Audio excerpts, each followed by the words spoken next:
बिस्मिल्लाहिर्रहमानिर्रहीम। Court marriage क्या है?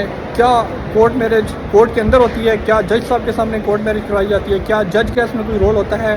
बिल्कुल भी ऐसा नहीं है। जब भी कोर्ट मैरिज होती है वो कोर्ट का उसके साथ कोई भी लेना देना नहीं होता। जब भी कोई लड़का या लड़की घर से भाग कर आते हैं और वो कोर्ट मैरिज करना चाहते हैं, वो शादी करना चाहते हैं, तो वो किसी लॉयर को इंगेज करते हैं। लॉयर उनको अपने ऑफिस में या किसी भी ऐसी प्लेस के ऊपर बुलाते हैं, वहाँ पर वो निकाह ख्वाह को बुलाते हैं, निकाह रजिस्ट्रार को बुलाते हैं, वहाँ पर उनका निकाह पढ़ाया जाता है अकॉर्डिंग टू शरिया। तो उसके साथ विटनेस मौजूद होते हैं, जो भी निकाह की जो एसेंशियल्स होते हैं उनको पूरा करते हैं, जो भी रिक्वायरमेंट्स होती हैं उनको पूरा करते हैं। और कोर्ट का सिर्फ और सिर्फ जहाँ तक इतना कंसर्न होता है कि जब भी कोई लड़का या लड़की इस तरह शादी करते हैं, निकाह करते हैं, तो कोर्ट के अंदर जस्ट उनकी एक स्टेटमेंट होती है।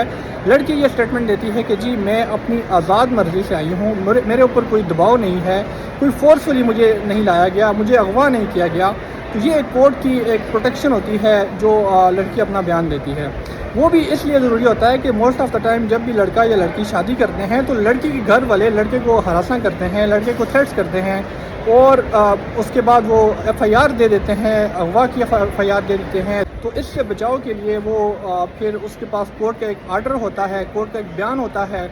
उस बयान को वो जब भी पुलिस आती है तो वो प्रेजेंट करता है कि जी हमने कोर्ट मैरिज किया, तो ये मेरी स्टेटमेंट है। तो मोस्ट ऑफ़ द टाइम लोगों के माइंड में यही होता है कि कोर्ट मैरिज जब भी करते हैं तो वो शादी जो होती है वो कोर्ट के अंदर होती है, कचहरी के अंदर, जो अदालत है अदालत के अंदर होती है। ऐसा बिल्कुल भी नहीं है। अदालत के इसके साथ कोई भी कंसर्न नहीं है, सिवाय डॉक्यूमेंटेशन के, सिवाय लड़की की स्टेटमेंट के। इसके अलावा वहाँ पर उसका कोई भी किसी किस्म का रोल नहीं होता। बहुत बहुत शुक्रिया।